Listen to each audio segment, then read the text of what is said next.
Okay, Assalamualaikum warahmatullahi wabarakatuh. Saya Muhammad Asyadi bin Rosli dari 1 PSMP PJ2. Hari ini saya akan terangkan mengenai sistem ATP. Sistem ATP ni sebenarnya adalah satu molekul yang memberi tenaga kepada badan kita. Okay. ATP molekul yang diperlukan sel untuk memberi tenaga kepada badan kita untuk melakukan sesuatu kerja. Okay. ATP ni boleh dihasilkan melalui kita pecahkan ATP ni melalui 3 sistem tenaga yang supply ATP ni, yang memberi ATP ni kepada badan kita, iaitu sistem anaerobik elektik, sistem anaerobik laktik dan juga aerobik. Okey, seperti yang kita tahu, aerobik ni adalah sistem yang memerlukan oksigen, manakala anaerobik ni adalah sistem yang tidak menggunakan oksigen. Okey, kita rungkaikan sikit. Anaerobik elektik adalah satu aktiviti yang masa dia singkat dan melibatkan intensiti yang tinggi. Maksudnya aktiviti tu kita all out dalam masa yang sekejap. Itu badan kita akan menggunakan sistem anaerobik elektik. Okey. Bagi sistem ni pula, tenaga yang diberi kepada badan kita atau yang badan kita terima adalah terhad dalam masa 10 ke 20 saat saja. Molekul ATP dipecahkan supaya kita dapat tenaga lah untuk digunakan. ATP ni datang daripada mana? ATP ni sebenarnya datang daripada glukos yang dipecahkan menjadi ATP, dan satu lagi adalah lactic acid. Lactic acid ni merupakan asid yang akan berada di bahagian rongga-rongga antara sendi-sendi. Sebab itulah kebiasaannya apabila seseorang itu memiliki tahap atau kadar lactic acid yang tinggi dalam badan, dia akan mengakibatkan cramp. Okay. Selain daripada itu, kita teruskan kepada anaerobik laktik. Tadi anaerobik laktik, sekarang anaerobik laktik. Apabila aktiviti itu lama dan intensiti dia melebih daripada 10 saat, maksudnya panjang lah, aktiviti itu panjang, kita memerlukan tenaga yang lebih. Kalau tenaga tadi, elektik tadi, tenaga tu boleh supply hanya dalam masa 10 ke 20 saat. Tapi bila lebih daripada itu, kita terpaksa pecahkan. Contohlah, dalam badan kita ada glukos kan, dalam salur darah kita ada glukos. Tapi glukos tu ketupatan dia tak tinggi, maksudnya volume dia tak banyak dalam darah. So kita ada sistem simpanan. Bila kita tak pakai glukos yang lebih tu, maksudnya time kita rehat mungkin, dia akan simpan menjadi glycogen. Okey. Bila anaerobik laktik, kita akan gunakan balik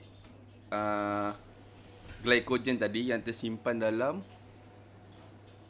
orang Melayu panggil hepa atau hati lah. Hati.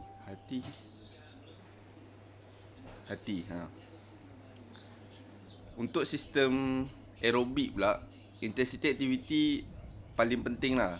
Sebab aerobik ni dia memerlukan oksigen. Maksudnya selagi kita mampu untuk mendapatkan supply oksigen yang cukup, kita akan menggunakan sistem aerobik. Dah agak pening sikit, kejap saya terangkan antara contoh lah. Contoh sistem tenaga yang kita gunakan untuk acara 5,000 meter. 10 saat pertama, kita akan gunakan anaerobik laktik. Sebab biasanya 10 saat pertama kan kita laju je kan. 10 ke 30 saat seterusnya, kita akan berubah daripada sistem kita lah, bukan kita yang berubah. Sistem tenaga kita akan berubah daripada elektik kepada laktik. Antara 20 saat ke 2 minit, kita akan kekal menggunakan anaerobik laktik. Mana kan biasa kalau kita intensity lama sangat kan, 5,000 meter kan, lama kan. So bila lama sangat, oksigen tak cukup. Kita biasalah kita tercungap dan sebagainya.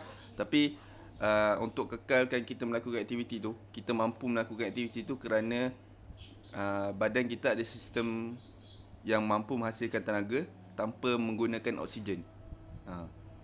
2 hingga 5 minit kita akan beralih kepada anaerobik laktik ke aerobik. Ni kebiasaannya bila nak habis larian lah. Sebab aerobik ni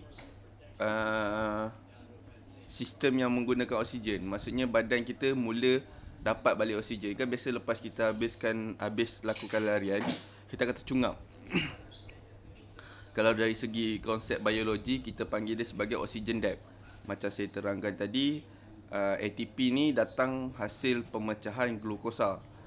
Bila pemecahan glukosa, dia bukan hasilkan ATP saja, dia menghasilkan lactic acid juga. Lactic acid ni yang buatkan badan kita cramp apabila terlebih dekat celah-celah sendi, rongga dan sebagainya. Apabila terlebih ya, ingat ya. So bila ada oksigen debt ni maksudnya kita hutang oksigen lah. So bila kita tercungap tu kan, ibaratnya badan kita sedang memberi balik oksigen yang tak cukup tadi. Dekat situlah badan kita akan cuba neutralizekan balik asid yang ada dalam badan. Lebih kurang macam tu lah. Dia akan cuba neutralizekan balik. Tapi tak semua. Kadang-kadang memang kita akan ada juga, walaupun kita rasa kita bernafas cukup je, tapi lactic acid tu masih ada sebenarnya dekat rongga-rongga tu. Lepas tu pemakanan juga mempengaruhi lah.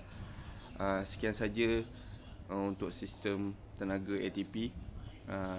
Konklusinya, kita boleh dapatkan ATP ni daripada 3 sumber: sistem anaerobik laktik, sistem anaerobik laktik dan juga anaerobik. Dia bergantung kepada intensiti latihan atau masa latihan.